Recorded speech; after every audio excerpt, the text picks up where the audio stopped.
Bismillah, assalamualaikum warahmatullahi wabarakatuh. Alhamdulillah, salatu wassalamu ala rasulillah wa ala alihi wa sahbihi wa sallama taslima. Nah, kita lanjutkan kajian kita dari kitab Samanuna Sababan Lin Najati Minan Nar, 80 langkah agar selamat dari neraka jahanam. Sekarang di langkah yang ke-63, yaitu ar-rahmatu bil hayawan, menyayangi hewan. Kita tahu bahwa rahmat merupakan sifat dari sifat-sifat Allah Subhanahu wa taala yang diperuntukkan juga bagi makhluknya. Sehingga ibu menyayangi anaknya, demikian juga anak menyayangi ibunya, hewan juga satu sama lain saling menyayangi. Nah, sekarang antara manusia dengan hewan, maka Allah pun menuntut kita untuk menyayangi hewan. Terlebih lagi kalau hewan tersebut adalah binat tawafina alaikum, termasuk yang hidup di lingkungan kita. Seperti apa? Seperti kucing. Nah, ini adalah hewan yang perlu kita rahmati, kasihani. Karena Allah Subhanahu wa taala akan memberikan ganjaran kepada kita berkat kita menyayangi hewan tersebut. Tapi kalau sekiranya hewan yang memang dianjurkan untuk dibunuh, maka tidak perlu dikasihani. Itu ada tikus lewat, kita ambil palu, kita pukul, kayak ini nggak ada masalah. Curut apalagi yang sangat mengganggu. Ular, lajengking, kemudian burung gagak itu. Maka ini adalah hewan-hewan yang dianjurkan untuk dibunuh. Qala sallallahu alaihi wasallam, disebutkan dari hadis Abu Hurairah, Ghufira li imra'atin mumisatin. Allah Subhanahu wa taala mengampuni seorang wanita pelacur. Dengan sebab apa Allah mau mengampuninya? Yaitu marrat bikalbin ala ra'sin raki yalhasu. Dia melewati seekor anjing yang menjulurkan lidahnya mencari air gitu. Karena anjing, kucing ini cara minumnya dengan apa? Menjulurkan lidah. Dia menjulurkan lidahnya ke tanah karena kehausan. Kada yaktuluhul atos. Hampir-hampir anjing ini mati karena kehausan. Maka wanita pelacur ini berinisiatif untuk apa? Anazat khuffaha. Lalu dia melepas khufnya, sepatunya, untuk menciduk air dari sumur dengan cara apa? Fausaqathu bikhimariha. Lalu dia ikat tali sepatunya tadi itu dengan tali khimarnya, tali kerudungnya. Fanaza'at lahu, lalu dia turunkan untuk menciduk air dari sumur.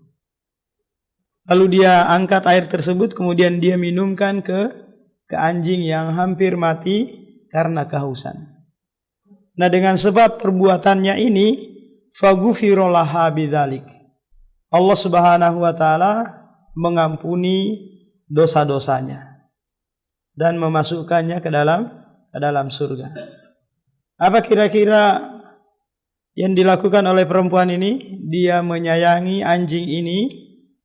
Dia menolong anjing ini yang hampir mati karena kehausan. Adapun memelihara anjing, ini sudah berlalu penjelasannya. Nah, di sini dia hanya mendapati anjing yang kehausan di tengah jalan. Hadis yang lain, wa an Abi Hurairah qala qala Rasulullah kama fi sahihain. Rasulullah bersabda di dalam kitab Sahih Bukhari dan Muslim, bainama rajulun yamshi bi tariqihi. ada seseorang yang sedang melakukan perjalanan di suatu jalan. Ishtadda alaihil atash. Dia kehausan pemuda ini. Fawajada bi'rin, lalu dia mendapati sumur. Fanazala fiha fashariba, lalu dia turun, kemudian dia minum dari sumur tersebut. Summa kharaja, kemudian dia keluar dari sumur itu. Fa idza kalbun yalhasu, tiba-tiba dia mendapati seekor anjing yang sedang kehausan. Yakulus saroya, dia julurkan lidahnya ke tanah yang basah agar bisa meminum. Faqala ar-rajulu, lalu pemuda ini berkata, laqad balagha hadzal kalbu minal atas mislul ladzi kana balagha minni. Sungguh anjing ini telah kehausan sebagaimana tadi aku kehausan. Fanazal al-bir, lantas pemuda ini turun lagi ke sumur. Fama ala khuffahu, lalu dia isi penuh sepatunya dengan air. Summa amsakahu bifihi, kemudian dia tahan dengan mulutnya agar dia bisa memanjat naik ke sumur sambil membawa air yang dia diisi di sepatunya. Hatta roko, hingga dia naik. Fasaqo al-kalba, lalu dia minumkan anjing tersebut. Fasyakarallahu lahu faghafara lahu. Lalu Allah mensyukuri perbuatannya ini dan mengampuni dosa-dosanya sekaligus memasukkan dia ke dalam surga. Naam hadza dinuna. Ini adalah agama kami yang sangat agung, yang tidaklah memerintahkan kecuali kepada kebaikan, baik itu kepada sesama manusia tanpa memandang manusianya itu muslim atau non muslim. Kalau di sana ada non muslim yang sedang kelaparan, sedang kehausan, maka lebih aula kita membantu mereka daripada membantu anjing atau hewan-hewan yang lainnya. Lebih besar keutamaannya kita membantu mereka. Anjing saja kita bantu seperti ini balasannya, apalagi kalau manusia yang kita bantu. Ini kalau non muslim. Bagaimana kalau yang beda manhaj, beda kelompok pengajian? Maka juga kita tetap bantu mereka. Apakah mereka sedang tertimpa bencana, kebakaran, tsunami, gempa dan yang lainnya, maka kita dianjurkan untuk membantu mereka. Fa in kanat hadhihi rahmatul muslim bil hayawan.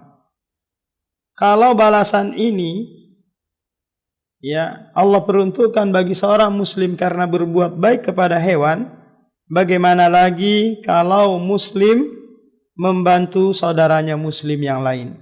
Maka lebih pantas lagi untuk Allah masukkan dia ke dalam surga. Nah, ini yang berbuat baik kepada hewan. Lantas bagaimana mereka yang berbuat jahat kepada hewan? Disebutkan juga dalam hadis Imam Bukhari dan Muslim bahwa ada seorang wanita menahan seekor kucing. Menahan seekor kucing, dia kurung kucing tersebut. Dia tidak kasih makan, dia tidak kasih minum. Dia juga tidak membiarkannya kucing itu lepas sehingga dia mencari rezeki sendiri. Akhirnya kucing tersebut meninggal dunia. Kemudian wanita ini disiksa dengan sebab perbuatannya dia kepada kucing tersebut. Tatkala Abdullah bin Umar melewati pemuda Quraisy yang sedang menyusun burung-burung mereka untuk nanti dijadikan sasaran panah. Ini burung dia susun rapi-rapi, kemudian nanti dia tembakin dengan dengan busur panahnya. Kemudian setelah nanti kena sasaran langsung dia cabut, matilah burung tersebut. Kemudian Ibnu Umar berkata, sungguh perbuatan kalian ini telah dilaknat oleh Rasulullah sallallahu alaihi wasallam. Kenapa? Karena menjadikan sesuatu yang bernyawa sebagai sasaran tembak. Tidak boleh. Ini beda halnya kalau sekiranya kita berburu. Ya kan? Berburu di hutan. Apakah itu burung yang kita tembak, kijang atau yang lainnya, kita jadikan sasaran, tujuannya untuk apa? Menjadikan dia hewan buruan. Maka ini tidak mengapa.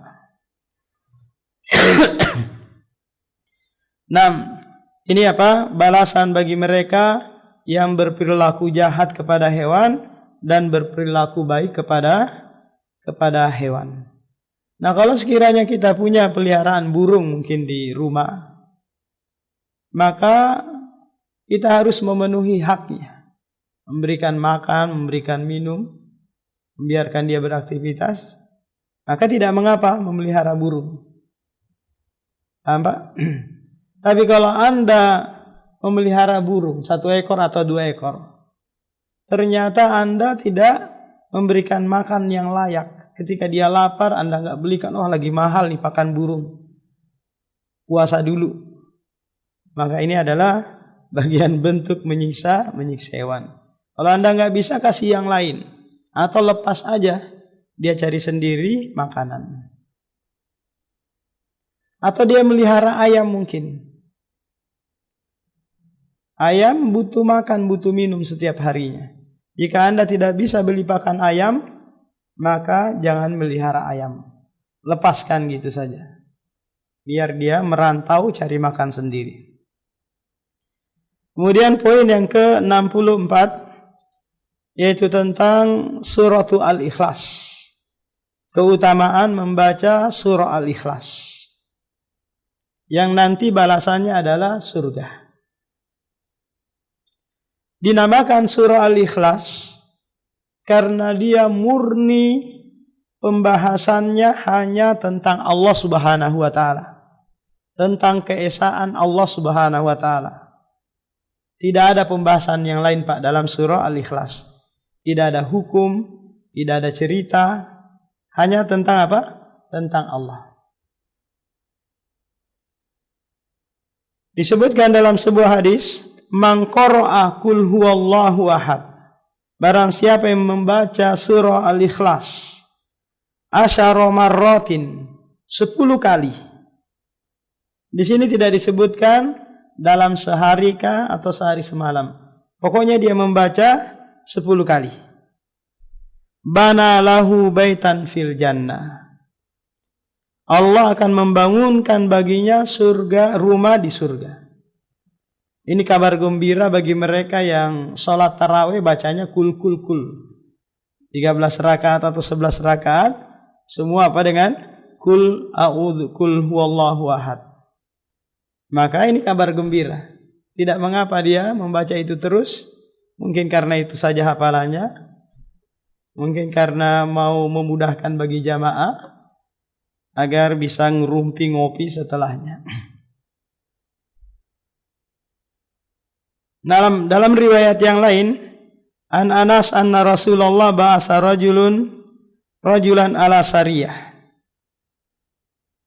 Dulu pernah Rasulullah mengutus pasukan namanya sariyah. Sariyah ini pasukan yang tidak disertai Rasulullah. Rasulullah enggak ikut dalam pasukan itu. Yang jumlahnya sekitar 400 orang pasukan. Wa kana yaqra'u li ashabihi fi salatihim fayakhtimu qul huwallahu ahad. Lantas pemimpin Sariyah ini setelah membaca Al-Fatihah tatkala mengimami pasukannya salat gitu, dia pasti membaca qul huwallahu ahad.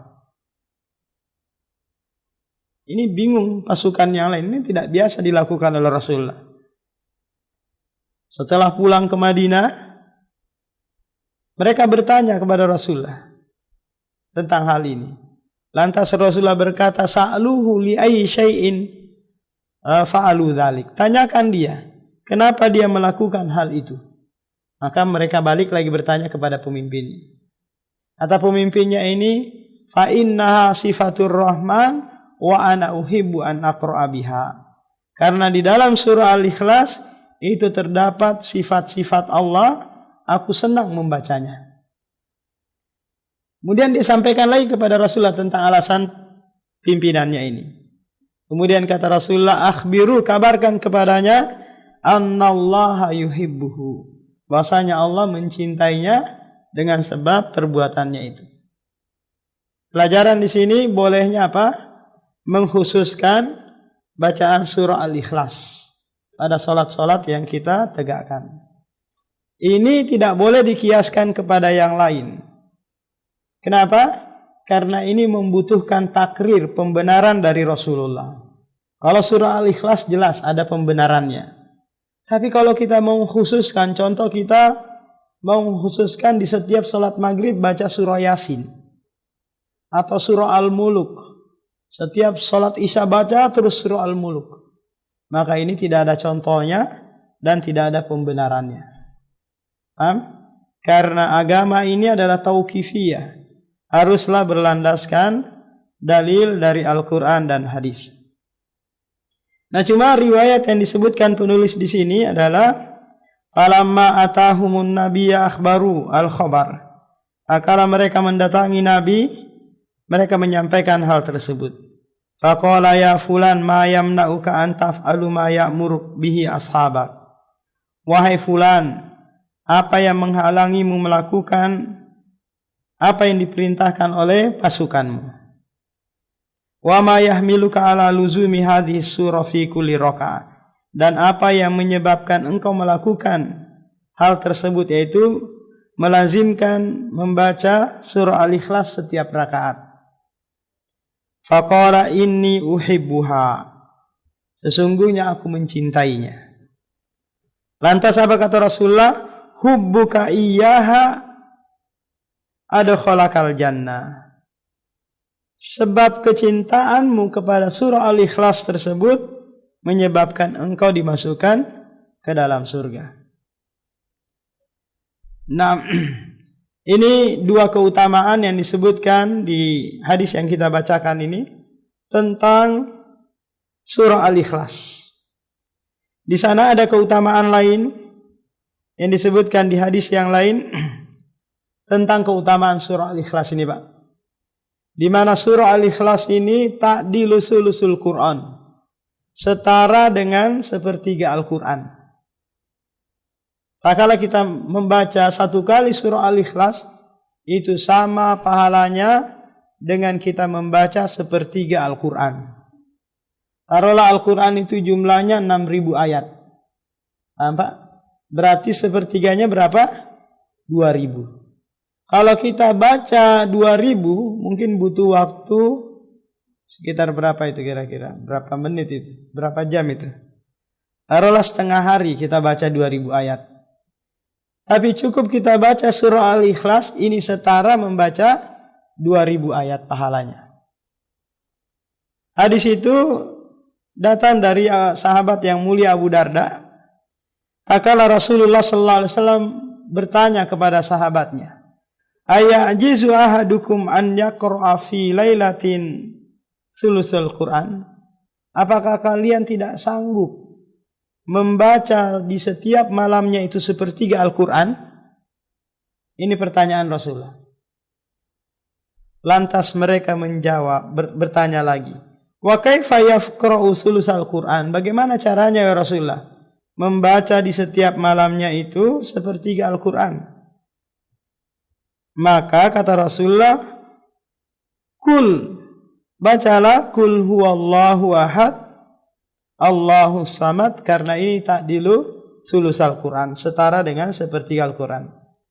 Kalau kita bangun sholat malam, Pak, sholat malamnya 2 rakaat, witirnya 1 rakaat, paham? Terus di setiap rakaatnya kita baca kul huwallahu ahad, maka berarti apa? Sama pahalanya kita membaca 1 Al-Quran full. Paham? Ini keutamaan yang ketiga. Keutamaan yang keempat disebutkan di hadis yang lain. Tatkala Rasulullah mendengar seorang pemuda sedang berdoa. di mana pemuda ini sebelum dia berdoa, dia mengucapkan Allahumma inni as'aluka bi anni ashhadu annaka anta la ilaha illa anta al-ahadus samadu alladzi lam yalid wa lam yulad wa lam yakul lahu kufuwan ahad. Ada seorang berdoa, sebelum dia berdoa mengatakan, ya Allah, sesungguhnya aku meminta kepadamu bahwasanya aku bersaksi bahwa Engkau adalah Tuhan yang tidak ada yang berhak disembah kecuali Engkau, yang Maha Esa, yang Maha bergantung seluruh makhluk, yang tidak memiliki anak dan tidak dilahirkan, yang tidak ada seorang pun yang setara baginya. Apa kata Rasulullah mendengar pemuda ini berdoa dengan surah Al-Ikhlas tadi? Laqad sa'alallahu bi ismihi. Sungguh dia telah meminta kepada Allah dengan namanya, yang apabila dia meminta sesuatu pasti akan diberikan, dan jika dia berdoa maka pasti akan dikabulkan. Ini menunjukkan bahwa surah Al-Ikhlas ini bisa dijadikan sebagai tawassul dalam doa kita, dalam permohonan kita kepada Allah Subhanahu wa taala. Tentunya kaum muslimin menghafal ini, maka hendaknya dibarengi juga dengan apa? Dengan pemahaman. Dikarenakan di dalam surah Al-Ikhlas tersebut murni membahas tentang keesaan Allah, apakah itu tauhid uluhiyah, rububiyah, asma wa sifat. Demikian ini yang bisa disampaikan tentang dua langkah yang ke-62 dan 63 dan 64. Subhanakallahumma wa bihamdika asyhadu an la ilaha illa anta astaghfiruka wa atubu ilaik. Assalamualaikum warahmatullahi wabarakatuh.